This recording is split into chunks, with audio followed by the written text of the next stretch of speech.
snack has played a huge part in my training camp. The protein, the ZMA, everything, the pre-workout, it's played such a major part in my training camp, keeping me healthy, keeping me recovered, keeping me feeling good, strong, and ready for my next workout.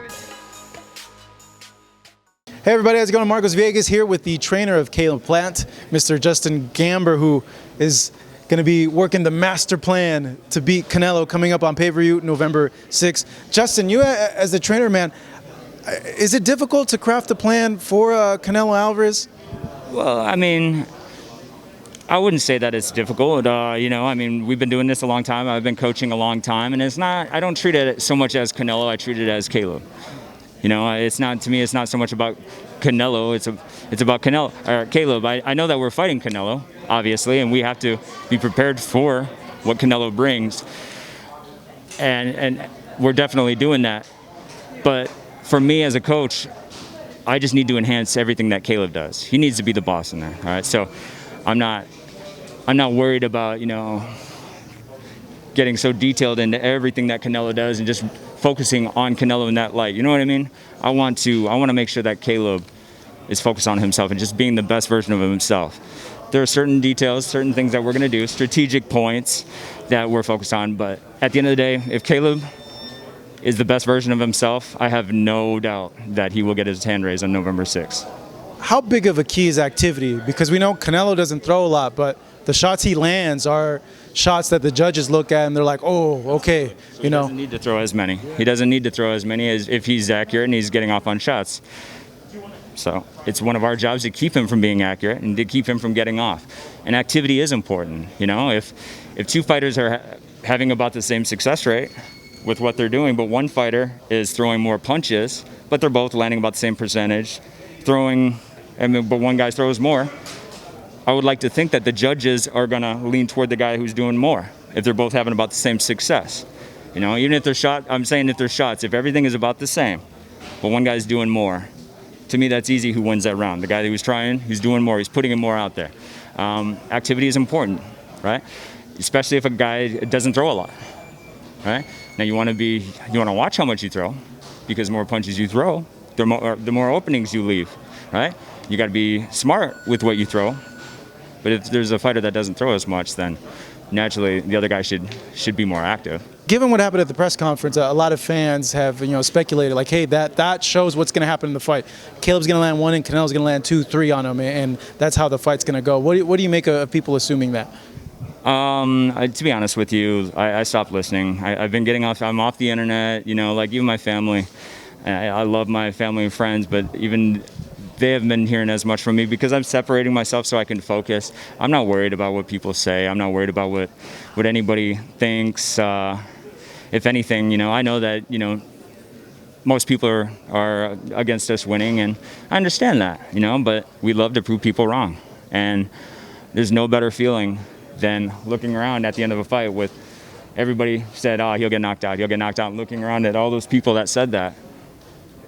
What? I thought you said we're going to get knocked out. There's no better feeling than that. So I expect to feel that November 6th. Yeah, a lot of people have said, that Canelo's going to walk Caleb down, and the power really is going to be what sets Canelo apart from Caleb. And can Caleb take, that type of punishment to the body? Absolutely. Yeah, power. Let me tell you a story about power. Many boxing historians, experts consider Ernie Shavers the hardest puncher in boxing history. Was Ernie Shavers ever a world champion? He wasn't, right?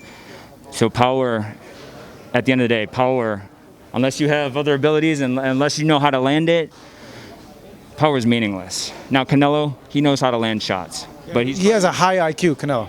Sure he does. I agree. Caleb Plant is one of the best defensive fighters, but he's also a great offensive fighter, and he's got more athleticism, right? In my opinion, at least certain aspects, and we're going to use all that ability, and on fight night, you'll see. Do you think that's what sets Caleb apart in this fight, is the ability, but also the athleticism, the mobility? Absolutely. I mean, I know. But it's one thing to have great feet when the other guy, his feet aren't so great. You got to know when to use them and how to use them. And that's one of the things that Caleb Plant is best at, knowing when to use his feet and how to use his feet. So, you know, anybody who thinks it's going to be easy, think about Sugar Ray Leonard and Marvin Hagler. You know. Now I know that Caleb doesn't have the experience as a Sugar Ray Leonard going in against a Hagler, but hey, slick boxer against more plodding, not as slick with his feet. What usually happens? Slick guy can out-slick smaller guy. All right, so absolutely, feet make a big part. They play a big role in the fight. When you look at this fight in general, and you look at over the course of 12 rounds, and I asked Caleb this, I asked his father this, sometimes with Canelo fights, going to the decision's kind of like a worry for some opponents because they feel that they won't get a fair shake. Are you guys have that like on your mind coming into this fight at all? No, I can't worry about things that are out of my control. If thinking about the judges going against us, that's out of my control. But I do have faith that Caleb there are certain styles in boxing that the judges, they're just confident. Like they know one way or the other. And with Caleb Plant fights, whether he won or lost the round. Now, judges don't always seem to be on that same page, but all I can do is put us in a position where it's clear that we win. That's all I can do, whether it's by knockout, whether it's by clear decision, and if it doesn't go my way, then I can't control that. But that's the ultimate goal. Win the fight in a way that leaves no doubt. Realistically speaking, do you feel it's going to be a very close fight that maybe we could see a split decision? Or are you expecting that Caleb's going to thoroughly outbox Canelo and it's going to be a fight where people are going to say, like, no, he convincingly won?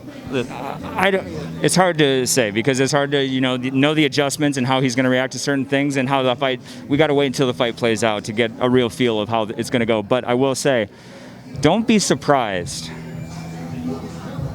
if it's easier.